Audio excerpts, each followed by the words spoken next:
This is Eric Rutan of Cannibal Corpse. You are listening to the Scars and Guitars podcast with Andrew McKay Smith. Thanks for joining me, everybody. Hope you're well. In this captivating conversation, I've got Satyr from Satyricon as the guest. Now, the catalyst for the conversation is the 2017 album Deep, Calleth Upon Deep. Satyr's multifaceted interests make him a renaissance man, so we not only delve into topics related to the new album, but we explore his passion for winemaking and other aspects of his endeavours beyond the band. It's a fascinating conversation, this one that really gives a decent glimpse into Satyr's diverse interests and talents. I just wish it went for a bit longer.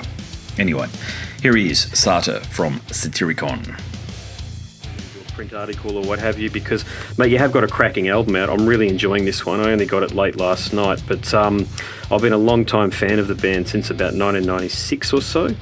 But I don't know what it is about this one here, but it feels a lot different. It feels very urban.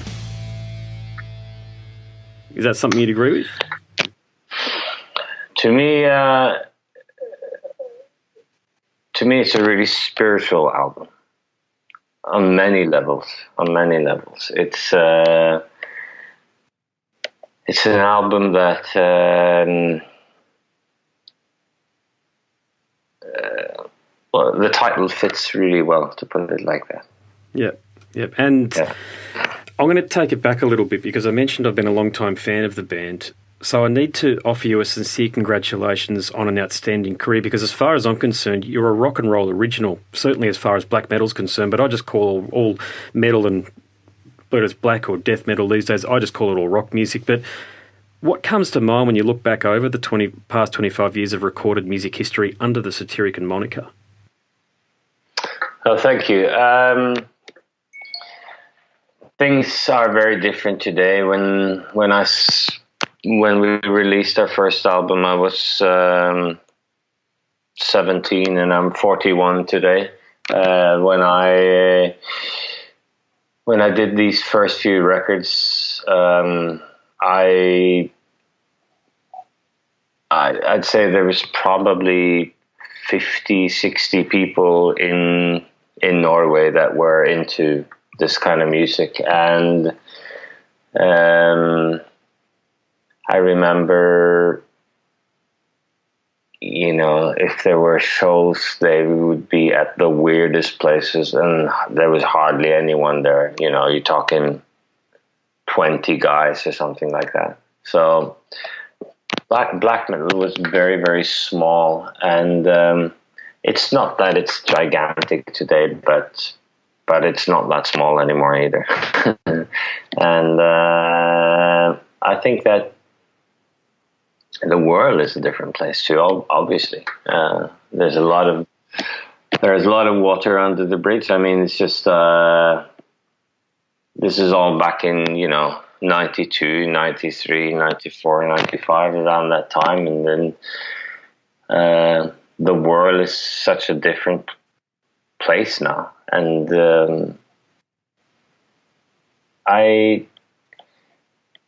what is interesting is Satyricon is one of the few bands that hasn't, we haven't quit. We, Mayhem, for obvious reasons, quit and then came back together again. Emperor quit, and then they do these anniversary shows from time to time or whatever. But they're not releasing new music like what you're doing. No, they're not a functioning band. And then Immortal took a break, and then they were back on, and now I guess they split into a couple of bands, and there's ABBA, the band, and there's another band called, so there's two Immortal, I guess. Yep. So, but Satyricon has been consistently just going. Yeah. How have you had the stamina to keep going through it all? Because you mentioned that when you first started playing out, certainly it was a similar scene back here, over here in Australia. I mean, we had a very, Sadistic Execution, Slaughterlord, bands like that. They were, of course, as well, only playing for 20 people in the suburbs of Sydney and Melbourne and Brisbane. And I guess it was similar for you, but those bands by and large have stopped. What's given you the stamina to keep going through all of the trends and changes? First and foremost, we really love to do this. I'll tell you an interesting story. I just returned from a 10-day vacation, and I said, my wife kept teasing me because she said, I know you want to go home, right? And I said, no, it's fine. And she said, you're full of shit. You want to go home. And I guess, I was happy to be there with her and my sons, but yeah, I wanted to go home. And I figured maybe a lot of the reason why I wanted to go home is that although I work a lot and I'm exhausted and I need a break, a few days is enough. And then if anything, if I'm going to have a break, then it has to be filled with something meaningful. So to me, to just lie there, by the pool at some hotel resort makes no sense, because I feel like I am surrounded by people who don't like what they do and are just glad to get the fuck away from it all. And just couldn't agree more with that, mate. It's so true. Yeah, it's so true. And for me, it's like I love music, and I love to work with my band and to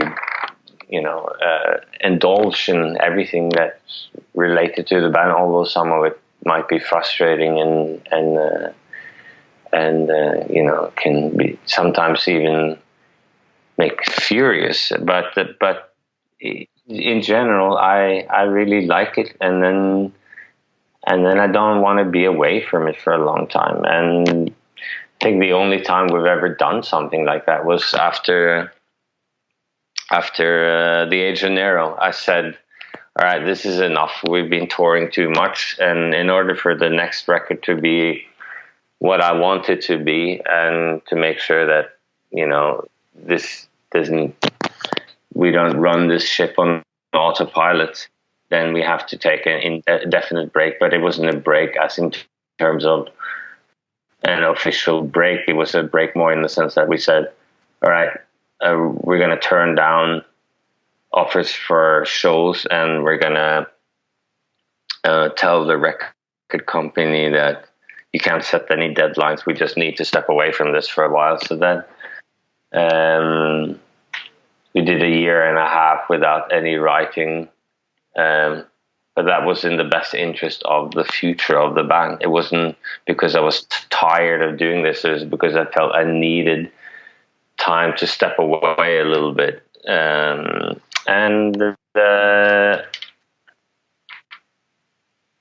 I always felt, as a musician, I always felt that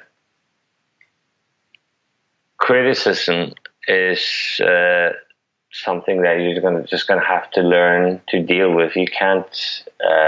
First of all, it shouldn't be a goal in itself that everyone, is supposed to like what you do. What we do is not for everyone, and that's not the intent either. But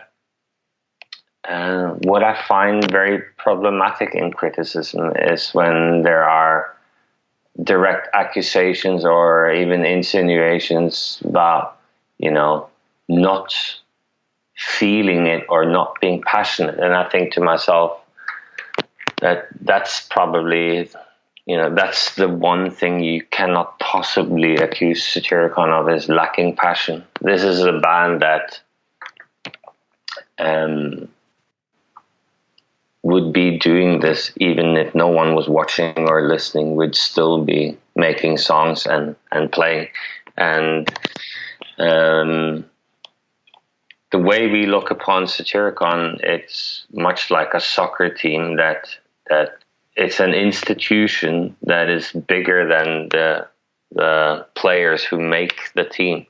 And we look upon a lot of the things that I say, even to my family, I say, like, I can't do that because there's there's Satyricon, and then my family can say, well, here's your family, and I tell them, okay, well, that's true, and I love you guys, but what you have to understand is that, before I met you and before you guys were born, Satyricon was there, and if any of you ever were to leave and say, fuck you, Satyricon will still be there. And it's that one thing in my life that is really on top of the food chain. And I know Frost feels the same way.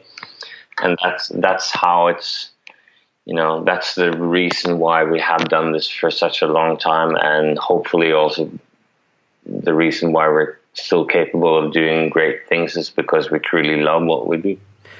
So you mentioned family there a few times, so it's remiss of me not to ask you about your health, and I hope you don't mind my inquiry here either, because like many fans, mate, I was concerned for your health and well-being in 2015 after it was announced that you were diagnosed with a brain tumour.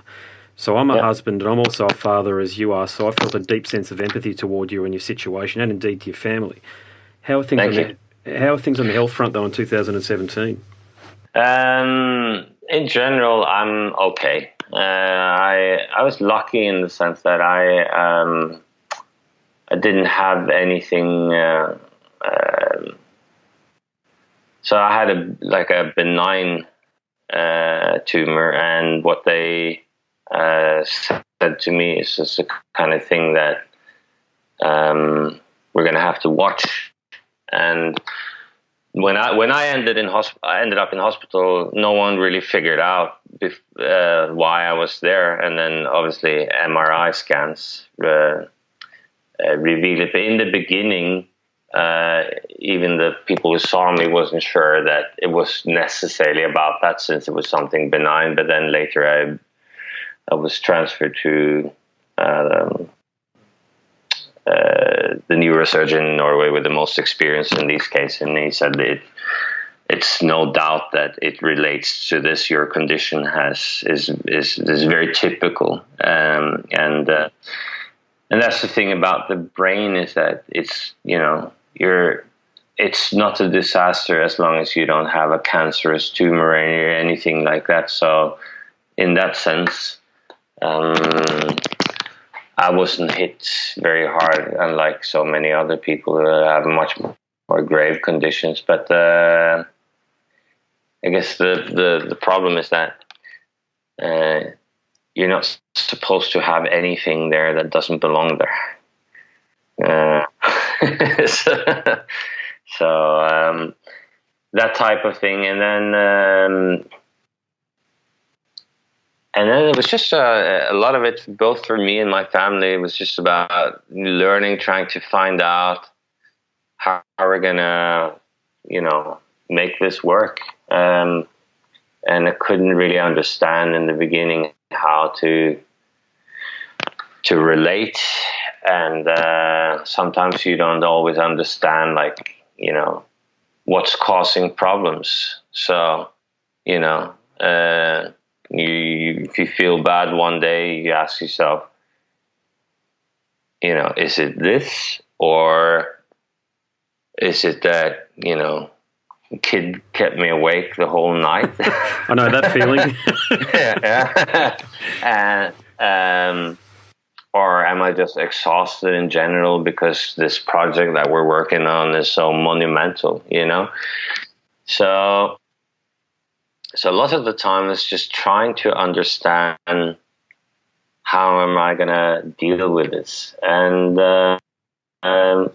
what I've learned is I'm pretty much capable of doing everything that I've always done, but the most important thing is to adjust and listen. So, for example, I had... we had recently, that was probably last week. We're going for lunch, and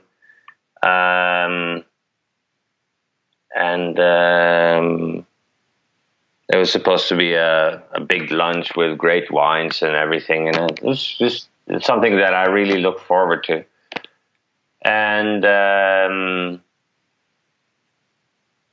and then I just feel it when I get out of bed that this is just not going to be a good day.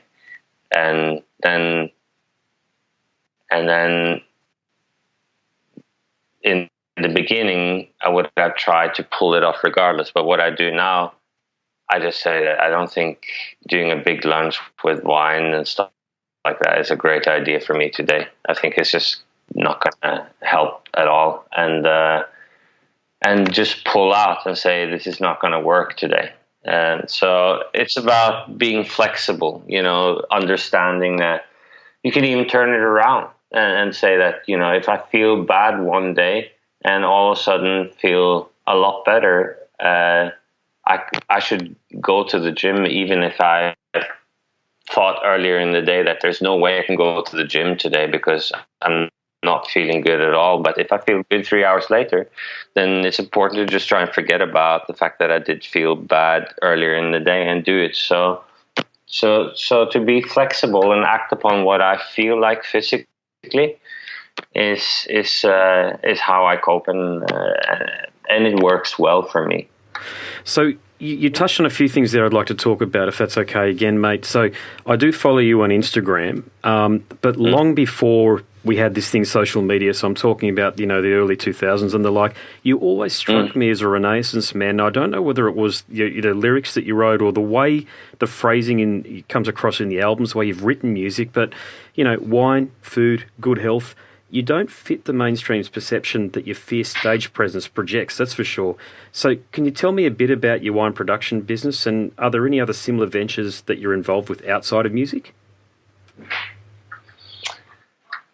Well, when it comes to, I'm just going to move into the next room.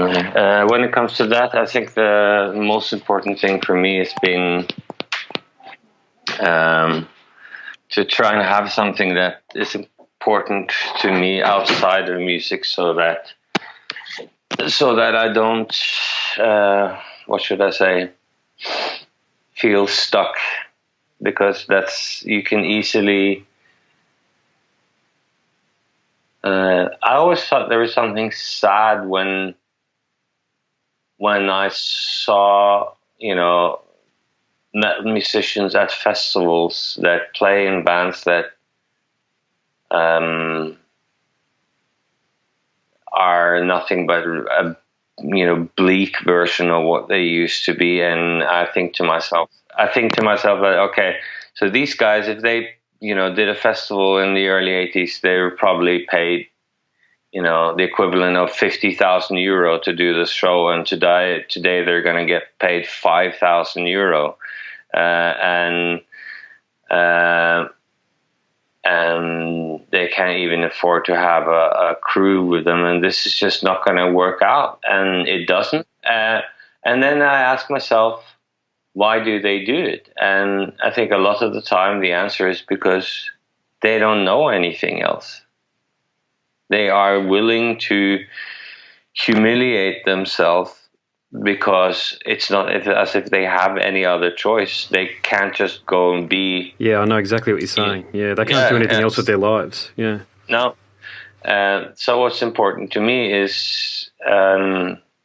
I thought it's kind of funny that people make fun of Fenris in Dark Throne because it continued work in the Norwegian Postal Service, but it's important to understand that he always said that the reason why he did that is because he didn't want Dark Throne to be a job.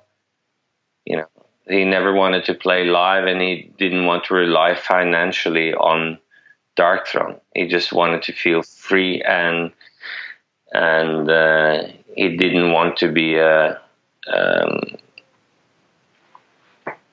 fighter in that way. And for me, it's not the same, but I kind of I wouldn't have been happy doing what he does, but I to some degree understand where he's coming from with that argument. And to me, I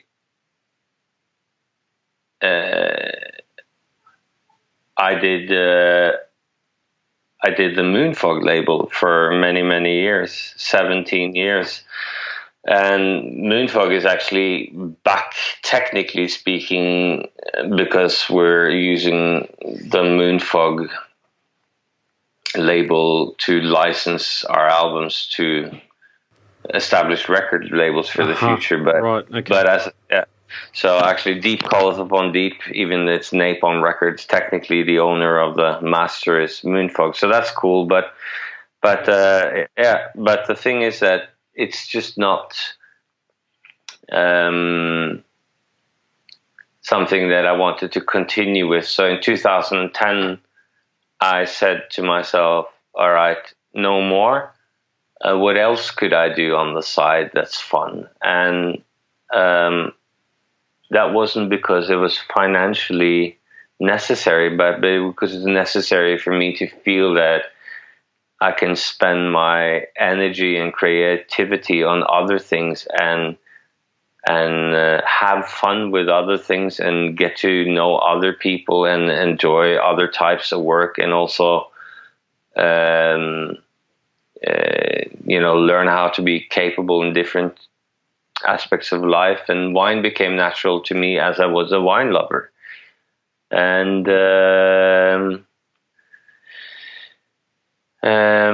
probably harder to understand from, like a country, from the perspective of Norwegians, because we live in a country where it's too cold to have any wine. Grow grapes, isn't it, there? Yeah. But Australia, I guess you guys would see it in a different way, because wine is a natural part of your lives. Yeah. Well, you're a very cultured bloke, and you're clearly educated, because I do speak to a lot of people who aren't Australian, and they think that we all drink Fosters and all sorts of other shit like that. But you clearly know about our wine culture here, so that's thrilling. Which wines in particular, or is there a particular part of Australia from which the wine comes that you appreciate? Well, Australia hasn't been as terroir driven as many other countries. Some countries are like certain parts of France. It really, really comes down to the local meso and microclimate and soil composition, but probably not so much in Australia. But I had a tendency to like a lot of wines coming out of the Yarra Valley. Yeah, sure. Yep. Yeah, Victoria. Yeah. And I also think that there's some really interesting, more and more coming out of Australia in the last few years has been more organic wines. Yes, definitely. And they come from all over the country, really. But there are many interesting producers. One of them is Tommy Ruff. He makes some interesting wines, and so in general, the organic and natural wine revolution that's been in Australia for the last few years is probably the most interesting things to happen from that perspective. I think that like the flagships of Australia, they needed to so there's a limit to like how long it's going to have to rely on Penfolds Grange and Henschke and all that. There has to be something else, and I think that just the whole wave of all these small producers making organic wines is the best thing that could. Yeah, the cottage industry we've got here. The wine that I really appreciate, I'm from Queensland, which is in the northeastern corner. Well, it's a big state, really. It's probably the same size as Scandinavia, to be honest with you, or maybe even bigger. But our the wine that we produce at the dry climate area, so on the Granite Belt, we call it, out near Stanthorpe. If you can ever get a hold of, if you like sparkling Shiraz, I understand we in Australia produce more of that than anywhere else, but we just don't drink much of it. It all goes overseas, particularly to China, I think. But that's my favourite. It's just bloody hard even to get from here, and it's produced just down the road here from me. So if you can get some of that at a wine fair or something like that, see how it goes. Yeah. Cool. Hey, I haven't got much time left, to be honest, mate. I'd love to chat a lot more. It's just one of those things with a lot of the interviews, you know how it is, they're sort of stacked up one after the other. But there is a question I've got for you. How on earth did you get the rights to use, and I mean this is a compliment, and you can only take it as a compliment because this drawing from Edvard Munch, I take it that a lot of people try to license his drawings and his art, but you've been able to do that. Can you tell me the story behind the album artwork, and how did it come to grace a Satyricon album? So, after Dark Medieval Times, we did well with the first record, so there was a little bit more money, and then we could finally get like an actual graphic designer to help us work on the cover art, and his name is Hal Bodine, and he later ventured off into moving away from doing, album covers and books and things like that to doing mostly art-related stuff and producing art himself. And I reached out to him, not having talked to him in ages. I reached out to him because I thought, due to the strong spirituality, the substantial depth of this record, the really strong artistic presence, that like he's the type of graphic designer that is right for this record. So I emailed him saying, okay, so I know you're not really doing album covers anymore and things like that, but let me tell you about this record and see what you feel about it. And then he just wrote me back and he said, so I guess this is a offer in the category, an offer I can't refuse. And I would very much like to be a part of this. And I said, great. And then when we had our first conversation, he was asking me about the front cover, and I kept talking about the music and the lyrics and how this all feels. And he said, well, I've been just working on this big catalog job for a couple of books with the Munch Museum. And he said, you're probably not aware of this, but in his will, Edvard Munch, he donated everything that he ever made to the city of Oslo, including stuff that wasn't even never, shown to the That's public. Interesting, yeah. And he said, it's just like in that vault, there's all this amazing stuff that the world has never seen. And he said, given that I've just, worked on these two really big projects with the museum, I'm sure that, you could at least see if there's something there that you feel is right for this, and we'll take it from there. And I said, well, how's that even possible? And he said, well, let's just ask,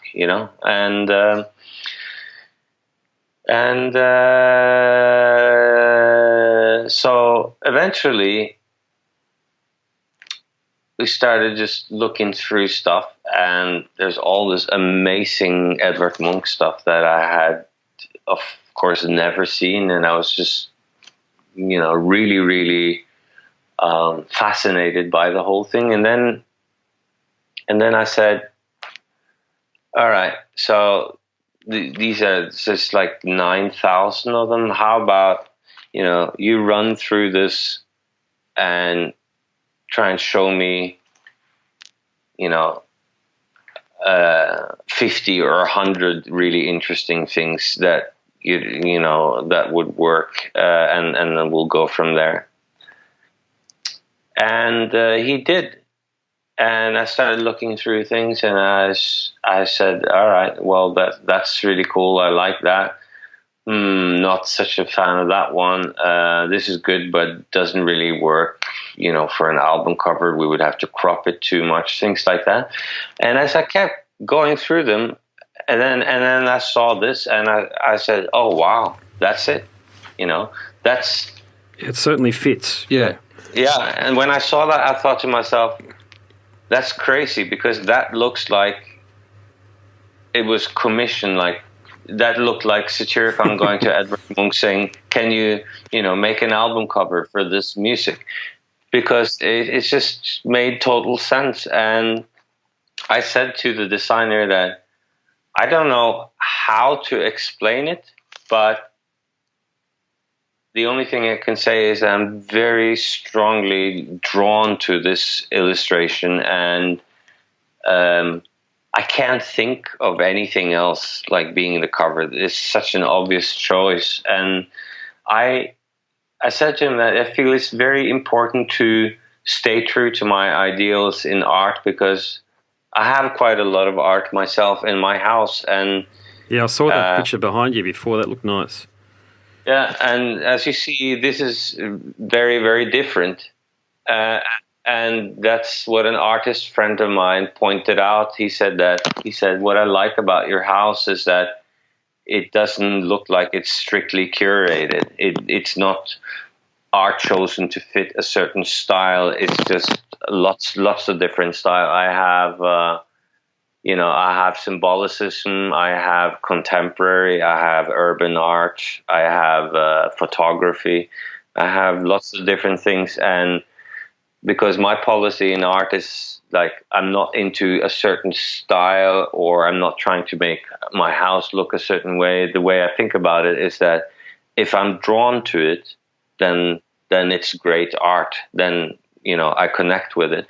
So that was the thing with Kiss of Death by Edvard Munch. Is when I saw that, I thought, oh wow, that's so raw, naked, and powerful, and this is really what this album is about. And then it was the obvious choice, and I was just very happy that the Munch Museum has been so extremely helpful in the process, and it makes us feel proud that somehow there is some sort of small connection with what was not only the greatest Norwegian artist of all time, but just one of the greatest artists. Full stop. From anywhere. Yeah, yeah, exactly. I think it's a wonderful collaboration, because it's a collaboration between two Norwegian icons. That, and it's almost like as if he reached out from wherever dimension he might be inhabiting right now and actually helped you create part of your art. I said to Frost when we were doing a festival in Germany the other day, I said that it was interesting hearing from our webmaster how the Munch illustration caused like a stir of really strong emotions, with people absolutely loving it and people absolutely hating it. And then I thought to myself, that's interesting, because it's from 1898, and when back in the days, Munch was controversial. And it's interesting, like when, as a Norwegian black metal band,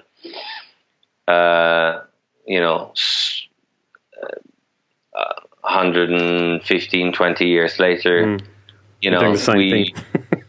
doing the same thing, and people, and it stirs all these emotions in people, and that's the interesting thing, about art too, is that a lot of the time what people don't understand when they see something like this is that I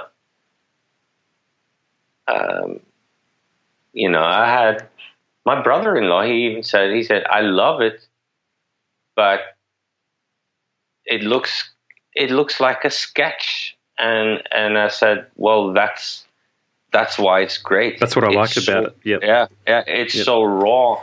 And if this looked more sort of complete and polished, it wouldn't be the same. No, agreed. And that's, sometimes in contemporary art, people will just put a red line across a white piece of paper, frame it, and then say, "Oh, this is art." And then people see it at a gallery, and they're like, and get pissed off, and they think to themselves, "How the fuck is this art? This is just pissing me off. This is bullshit." And it can't be art. But then I always thought to myself, well, what if that is the purpose of the artist, to piss you off? Elicit a response. Yeah, that's right. Yeah. What if he's trying to make you angry? That's his project, and he's doing this bullshit, knowing that it's bullshit because he wants to piss you off. Have you ever thought about that?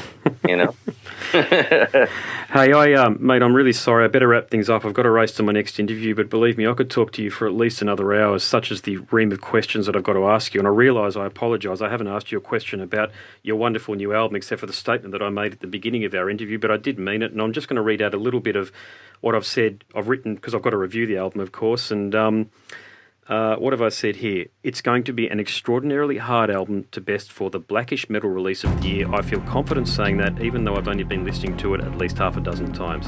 So I want to offer you a congratulations, not just on the album again, but a wonderful career.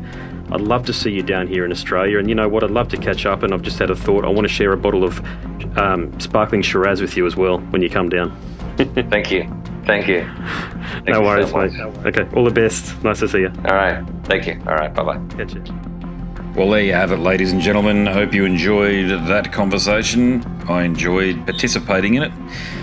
So if you like that one, there are many more just like it over at scarsandguitars.com. And if you like listening, maybe you like reading, because I've written a book about the podcast. Click on the link in the banner on the website. You'll be taken to a marketplace of your choice, and you can download a sample. And if you do complete the purchase, I want to thank you personally, so please do hit me up.